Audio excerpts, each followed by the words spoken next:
All right, ये बहुत ही important video है। गेट एस्पिरेंट्स को ना इन्फ्लुएंस करना इतना तो आसान है नहीं। ये मैच्योर ऑडियंस है, आईआईटी जेईई वाले बच्चे नहीं है। 20 उम्र से ज़्यादा उम्र वाले बच्चे गेट ऑडियंस होती है। मैं आपको इन्फ्लुएंस नहीं कर सकता, पर मैं आपको आसानी से मैनिपुलेट कर सकता हूँ। कैसे कर सकता हूँ आज मैं आपको बताता हूँ। अगर मैंने वीडियो बनाया कि गेट एग्जाम कैसे क्रैक करते हैं, आप में से हर कोई मेरा वीडियो नहीं देखेगा। या फिर टेस्ट सीरीज में मार्क्स कैसे इंप्रूव करते हैं, आप में से हर कोई मेरा वीडियो नहीं देखेगा। पर अगर मैंने वीडियो बनाया कि गेट एग्जाम देना वेस्ट ऑफ टाइम है या फिर आईआईटीज में प्लेसमेंट्स नहीं हो रहे हैं, तो मैं आपके बिलीफ सिस्टम पे अटैक कर रहा हूं। आप जो भी प्रिपरेशन कर रहे हो वो वेस्ट जा सकती है, ये मैं आपको इंडिकेट कर रहा हूं। एक खतरे का साइन आपको दिखा रहा हूं, एक डेंजर साइन दिखा रहा हूं। इसलिए ऐसे कॉन्ट्रडिक्टिंग वीडियोस बनते हैं ताकि आप उस वीडियो पे 101% क्लिक करो, उन पे व्यूज आए। और ये हर यूट्यूबर नहीं करता, पर कुछ यूट्यूबर्स करते हैं, अभी भी करते हैं, कुछ के ज्यादा सब्सक्राइबर्स होने के बाद भी करते हैं। क्योंकि कनेक्शन बिल्ड करना इतना ज़्यादा आसान नहीं होता अपनी ऑडियंस के साथ, पर उन्हें मैनिपुलेट करना या फिर उनका ध्यान खींचना वीडियोस के थ्रू बहुत ज़्यादा आसान होता है। ऐसे टाइटल्स रखो, ऐसे थंबनेल्स रखो जो कॉन्ट्रडिक्टिंग करते हो आपके बिलीफ सिस्टम को। आपकी प्रिपरेशन वेस्ट जा सकती है, ऐसा उन्हें इंडिकेट करो।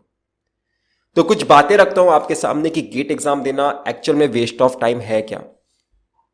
IIT Bombay, IIT Madras, IIT Delhi, ISC Bangalore, NIT Trichy, ये 5 इंस्टीट्यूट के मैं आपको नाम बता रहा हूं। अगर आप इन 5 इंस्टीट्यूट में एडमिशन लोगे एमटेक के लिए, मैं आपको गारंटी देता हूं कि आपके 100% प्लेसमेंट्स होंगे। अगर आप टॉप स्पेशलाइजेशन एम करोगे अपने डिपार्टमेंट के, टॉप स्पेशलाइजेशन और इन 5 इंस्टीट्यूट को अगर आप एम करोगे, इनमें एडमिशन लोगे, आपके साथ कोई प्रॉब्लम नहीं हो सकती। क्योंकि अगर मैं वीडियो बना रहा हूं तो मैं एक जेनरिक स्टेटमेंट नहीं बनाना सकता कि सब में 100% प्लेसमेंट होगे, पर इन 5 इंस्टीट्यूट की मैं आपको गारंटी दे सकता हूं, क्योंकि ये 5 इंस्टीट्यूट बहुत ही ज्यादा तगड़े प्लेसमेंट्स आते हैं इनमें। आईआईटी बॉम्बे के प्लेसमेंट के बारे में स्पेसिफिक बता देता हूं। सेमेस्टर 3 में और सेमेस्टर 4 में प्लेसमेंट्स होते हैं। सेमेस्टर 3 वाले प्लेसमेंट्स को बताया जाता है फेज 1 ऑफ प्लेसमेंट। सेमेस्टर 4 वाले प्लेसमेंट को बताया जाता है फेज 2 ऑफ प्लेसमेंट। फेज 1 के प्लेसमेंट्स के बाद इलेक्ट्रिकल इंजीनियरिंग डिपार्टमेंट में एक मीटिंग की गई थी एचओडी के थ्रू कि कितने लोग प्लेस हुए हैं और कितने लोग प्लेस नहीं हुए हैं। तो इलेक्ट्रिकल इंजीनियरिंग डिपार्टमेंट में कुछ 3-4 या फिर 4-5 लोग अनप्लेस्ड थे। उन्हें एचओडी ने क्या बताया, जब फेज 2 का प्लेसमेंट स्टार्ट भी नहीं हुआ था, उन्हें बताया सिर्फ आप प्रोजेक्ट पे काम करो, सिर्फ अपना प्रोजेक्ट कंप्लीट करो, मैं आपकी गारंटी लेता हूं कि मैं आपको प्लेस कराऊंगा। ठीक है, इलेक्ट्रिकल इंजीनियरिंग डिपार्टमेंट में 100% प्लेसमेंट हुए मेरे बैच के। सीएससी डिपार्टमेंट में भी 100% प्लेसमेंट हुए। ठीक है, तो आप किस स्पेशलाइजेशन में एमटेक कर रहे हो वो बहुत ही ज्यादा मैटर करता है।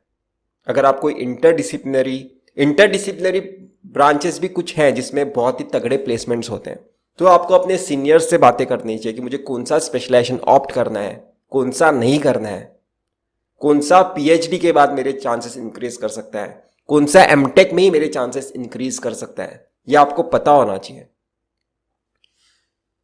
अगर आप आईआईटी बॉम्बे जैसे इंस्टीट्यूट से एमटेक करोगे, आपको प्लेसमेंट में कोई प्रॉब्लम नहीं होगी। और रही बात बीटेक के साथ कंपीट करने की, तो वो भी मैं आपके सामने बता देता हूं। वीएलएसआई, इलेक्ट्रॉनिक्स इलेक्ट्रिकल इंस्ट्रूमेंटेशन वाला हर बच्चा टारगेट करना चाहता है।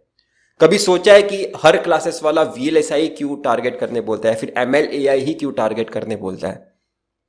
क्योंकि एक एडवांस स्पेशलाइजेशन है। इसके बारे में आपको बीटेक में कोर्स वर्क नहीं होता। चाइना यूएस में बीटेक होता है एमएलएआई पे, ठीक है, बीटेक में पढ़ाई होती है एमएलएआई की।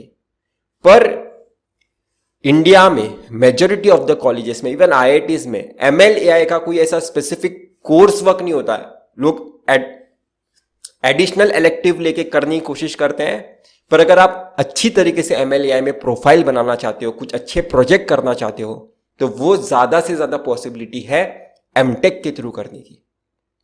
एमएल एआई सिर्फ एक कोर्स लेने से आपका प्रोफाइल नहीं बन जाता है। एमएल का एक कोर्स होता है इंट्रोडक्शन का, एडवांस एमएल का कोर्स होता है, उसके बाद और भी एक दो कोर्स होते हैं, ठीक है। उसके बाद कुछ लोग अच्छे अच्छे प्रोजेक्ट्स करते हैं हर कोर्स में, उसके बाद उनका प्रोफाइल बनता है। और same goes with VLSI. VLSI सिर्फ डिजिटल वीएलएसआई कोर्स लेने से आपका प्रोफाइल नहीं बन जाता, उसके बाद बहुत अच्छे अच्छे कोर्सेज भी होते हैं जो एमटेक एस्पिरेंट लेता है, जो बीटेक एस्पिरेंट सारे कोर्सेज नहीं लेता, ठीक है। मैंने तो ऐसे भी देखे हैं बहुत सारे कंपनीज जहाँ पे बीटेक का सैलरी अलग होता है, एमटेक का सैलरी अलग होता है, पीएचडी का सैलरी अलग होता है।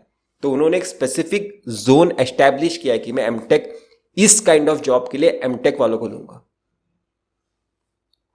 ठीक है। अगर आप वीएलएसआई जैसे स्पेशलाइजेशन में एमटेक करोगे, मैकेनिकल में डिजाइन थर्मल जैसे स्पेशलाइजेशन में एमटेक करोगे, सीएससी में एमएलएआई में जाके एमटेक करोगे, इवन इलेक्ट्रॉनिक्स मैकेनिकल सिविल वाले भी एमएलएआई में जा सकते हैं, ऐसा कोई लिमिटेशन नहीं है। तो आप किस स्पेशलाइजेशन में जाके एमटेक कर रहे हो वो बहुत ही ज्यादा मैटर करता है। अगर आप करोगे, मैं किसी स्पेशलाइजेशन का नाम नहीं लेना चाहता, नहीं तो फिर वो स्पेशलाइजेशन के लोग डीमोटिवेट हो जाएंगे, पर मैं इंडिकेशन दे दिया हूं कि आपको उस स्पेशलाइजेशन में एमटेक करना है जिसके चांसेस बीटेक स्टूडेंट का करने का बहुत कम हो। मतलब वो सारे कोर्सेस एक बीटेक का स्टूडेंट ना ले पाए। डिजाइन रिलेटेड काम बीटेक में नहीं होता, डिजाइन रिलेटेड काम एमटेक में होता है।